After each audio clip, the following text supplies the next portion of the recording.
यह राह साईं की ओर जाने की है। त्याग दे तू मोह माया, जप ले तू नाम साईं का। यह पूरी धरती जपता है साईं का नाम। चाहे हो फूल फल पेड़ पौधे, बस नहीं जपता एक ही इंसान। ध्यान लगा प्रभु पर, हर पल कर नृत्य प्रभु नाम पर। कर तो पशु पक्षियों की सेवा, खुश होंगे प्रभु हमारा। इसलिए कहते हैं सबसे अलग है साईं पूजा, सबसे अलग है साईं पूजा। ओम श्री साईनाथाय नमः।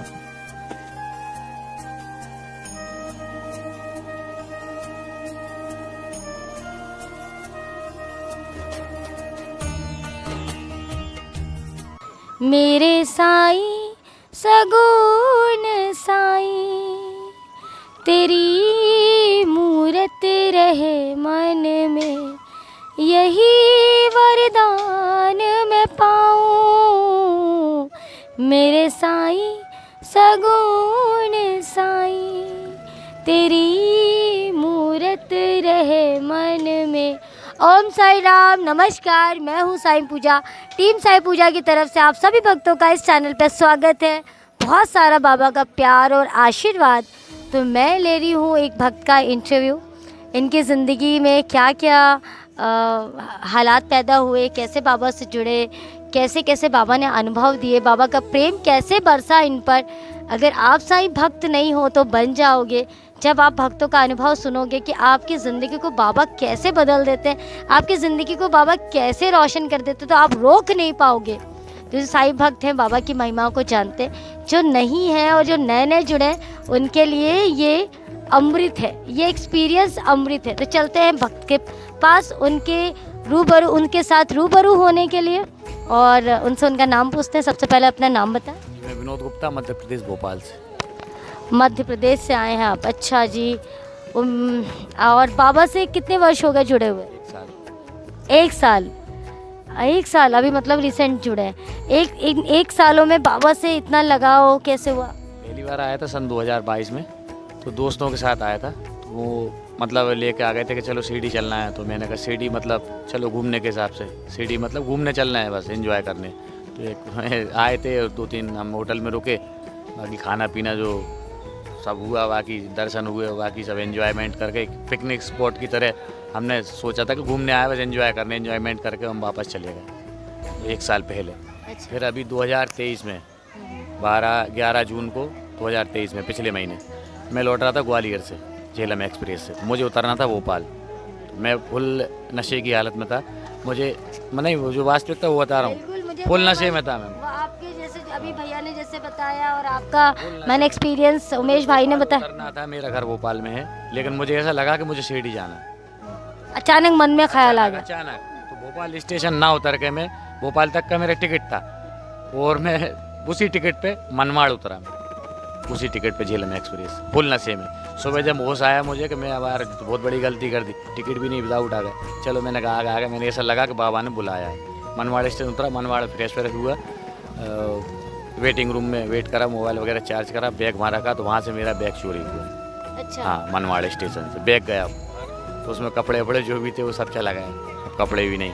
मनवाड़ से मैंने कहा चलो अब ठीक है, जो गया जाने दो। मनवाड़ से मैं आया शिरडी आया तो 12 जून को यहाँ शताब्दी मंडप में सुमित पोंदा जी भाई जी की अमृत कथा का चल रहा था, 3 दिन का प्रोग्राम। सुमित पोंदा शायद आपने नाम सुना हो, भाई जी के नाम से, जो अभी 12 जून को था यहाँ पे प्रोग्राम। तो मैं निकल रहा था, बहुत हताश था, कपड़े वपड़े सब चोरी हो गए थे, मेरे कुछ नहीं बचा था। वो वॉलेट में भी कुछ नहीं था, पर्स में पैसे भी नहीं थे। ओह माय गॉड, पैसे भी नहीं थे मेरे पास, मतलब ये कंडीशन थी, वो चाय पीने पैसे नहीं थे, ये कंडीशन हो गई थी। अच्छा। बिना प्रोग्राम आया था, जो पैसे थे वो बैग में थे, वॉलेट था लेकिन वो खाली था, उसमें कुछ नहीं था। अब मैं सोच रहा करूँ क्या, करूँ तो करूँ क्या आपसे। खाना कैसे, चाय कैसे, रहना कैसे, लंगर, लेकिन और भी खर्च होते हैं, खाने के अलावा और भी खर्च होते हैं।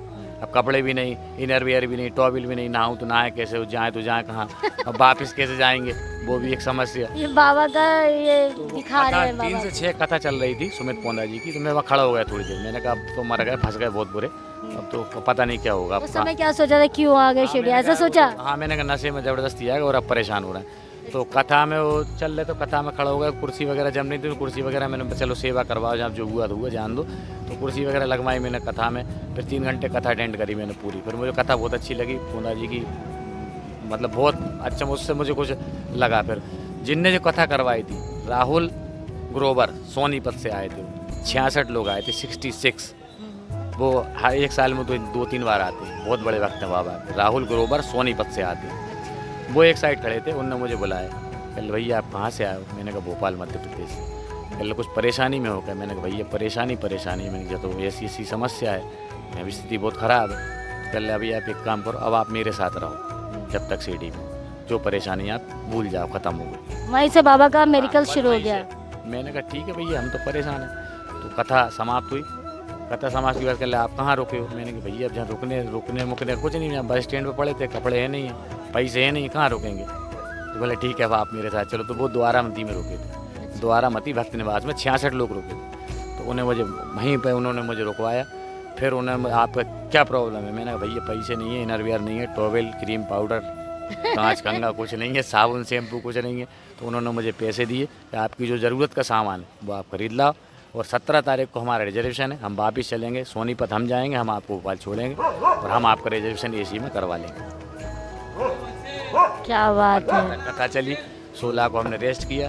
फिर यहाँ से अपना जो कोपरगांव, भाई जी की एक कथा कोपरगांव थी 16 तारीख को, तो कोपरगांव ले गए मुझे अपनी कार से। कोपरगांव में हमने कथा सुनी 16 तारीख को। वहाँ का कोपरगांव जो मंदिर है, साईं मंदिर, उसका वो था, मतलब जो तपोभूमि, हाँ तपोभूमि, वो वहाँ बड़े बाबा का, वहाँ उनने अटेंड करवाई। 17 तारीख को एसी में मेरे रिजर्वेशन करवाया साथ में।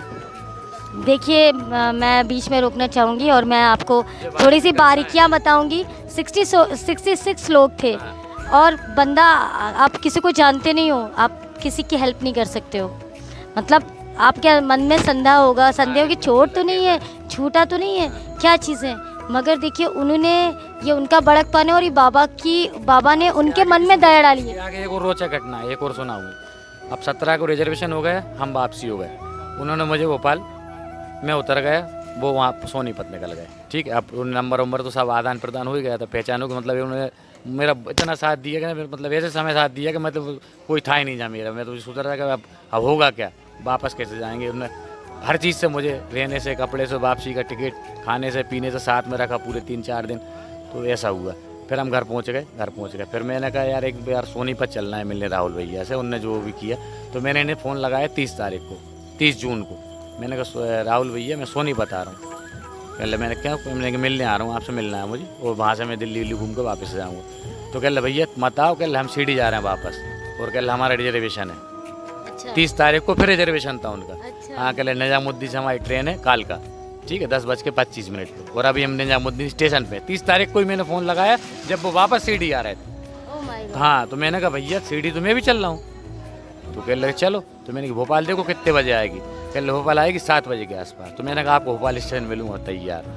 30 तारीख को भोपाल स्टेशन पर फिर मैं उनके साथ में आ गया, जहाँ सीढ़ी गुरु पूर्णिमा पे सीढ़ी में था राहुल भैया के साथ, इसी गुरु पूर्णिमा को 2nd राउंड। 30 को मैंने फ़ोन लगाया, वो कह हम सीढ़ी जा रहे हैं। मैं बिना कपड़ों के, बिना झूले के फिर उनके साथ आया। फिर 5 दिन हम सीढ़ी गए। 30 तारीख को आए, 4 तारीख को वापस गए। ठीक है, इसी 4, ये 3 जुलाई को गुरु पूर्णिमा था। गुरु पूर्णिमा पे यहीं थे, साथ में थे, जब हम रुके थे मुक्तेश्वर धाम में। अच्छा। हाँ, बड़े बाबा। तो अभी आपके जीवन में कुछ चेंज आया? चेंज। अब उसके बाद सुनो, 4 को वापस गए, राहुल भैया वहाँ चले गए, हम फिर भोपाल उतर गए। और आज कितनी तारीख है? 22। 18 से हम फिर सीढ़ी में, 3रा राउंड, 1 महीने। Oh my God. ज़्यादा कुछ हो सकता है। देखिए बाबा की लीलाएं हैं। बाबा जिसको अपना बना लेते ना, तो बेवड़े को भी ना बाबा सुधार देते। आप ही नहीं, बहुत सारे बेवड़े बैठे हुए। ऐसे चमत्कार हुए, मैं बता नहीं सकता। तो बाबा ने उनको भी सुधार दिया। लगता है कि नहीं ईश्वर है। पहले नहीं मानते थे हम, पहले हम नहीं मानते थे कि भगवान है, लेकिन सीढ़ी में अब आके जब से 1 महीने से ऐसा लगता है कि नहीं भगवान है, ईश्वर है। और लोगों के लिए क्या कहना चाहेंगे आप? लोगों के लिए यही है कि भगवान में आस्था रखो, भगवान की पूजा अर्चना करो। तो ऐसा नहीं है, स्वर्ग नरक जो भी है वो सब यही है। अपनी बुरे कर्म जो भी हैं जानबूझ के। अभी दारू वारू पी रहे हैं, आपकी कम कर दी? अब तो ना के बराबर है, मतलब है अभी। हाँ, अभी है, थोड़ी सी और बची है, अभी झूठ नहीं बोलेंगे। तो राहुल भैया ने बोला था कि छोड़ दो, बिल्कुल धीरे धीरे करके कोशिश करो, छूट जाएगी। बाबा ने तुम्हें अपने पास बुला लिया और तुम मेरे से कह रहे थे मैं तुम्हें यहीं नौकरी दिलवा देता हूँ, शिरडी में कमरा दिलवा देता हूँ, आप यहीं रहो शिरडी, बाबा की सेवा करो, वापस मत जाओ भोपाल। वही चीज़ें हैं कि बाबा ना एक खाक को, एक राख को बाबा राजा बनाने का दम रखते हैं। एक मन बुद्धि इंसान को बाबा इतने बुद्धिमान बना देते हैं कि उसकी ज़िंदगी चेंज हो जाती है। इस बार भी आया तो कोई प्रोग्राम में कुछ नहीं था, बस बैठे बैठे रात में अचानक पीने के बाद मूड बना के सीढ़ी चलना है, फिर पी के ट्रेन में बैठे फिर सुबह सीढ़ी आ गई। तो ये बाबा ने अपने बच्चों को सुधार दिया है। ये तभी संभव होता है, जैसे कि बाबा ने साईं सच्चरित्र में लिखा है कि जो बाबा से पिछले जन्म में जुड़े रहे हैं, बाबा उनको अपने पास बुलाते हैं। 17 जून को वापस गया, 30 जून को वापस आ गया, 4 जुलाई को वापस गया, 18 जुलाई को फिर वापस। क्या बात है। और ऐसे ही बाबा रहमत, अगर आप समझने वाले हो, अगर आपके अंदर ये चीज़ बुरी चीज़ है, एक बार बाबा की शरण में जाके देखो, बाबा निकाल देंगे। साईं सच्चरित्र उन्होंने ही मुझे यहाँ से दिलवाया था कि इसको पढ़ो, बुद्धि अपनी सुधारो, जो हुआ उसे भूल जाओ। चैनल की तरफ से मैंने स्तवन मंत्र दिए जी, दीदी ने दी है मुझे। अब इसका और मैं अभी बाबा का स्वरूप आपको नहीं मिला है, नहीं अभी मैं बाबा का स्वरूप भी इनको दे देती हूँ।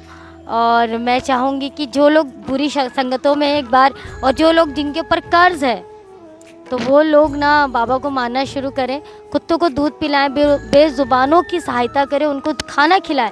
देखिए आपका कर्जा मुक्त हो जाएगा, बिल्कुल ख़त्म हो जाएगा। जो लोग दारू शराब पीते हैं, एक बार बाबा की शरण में जाओ, देखो सब खत्म हो जाएगा। और जो महिलाएं जिनके हस्बैंड्स दारू पीते हैं और वो बहुत मेरे पास कॉल्स आते हैं, उनसे एक ही चीज़ कहूँगी कि उनको खाने में ऊदी मिला के दो, ठीक हो जाएंगे। तो जिनके पास भी एक्सपीरियंस है 9918073846 पे हमें ज़रूर बताएं।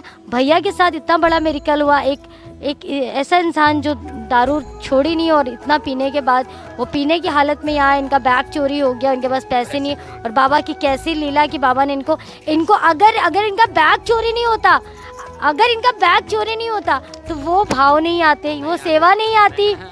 ये बाबा की लीला थी कि इनका बैग चोरी करवा दिया, अपने होने का आभास कराया, इनको बाबा की अहमियत का पता चला, बाबा की लीला। अगर इनके पास बैग होता ये पूजा करके चले जाते, पर ये सब घटनाएं नहीं होती।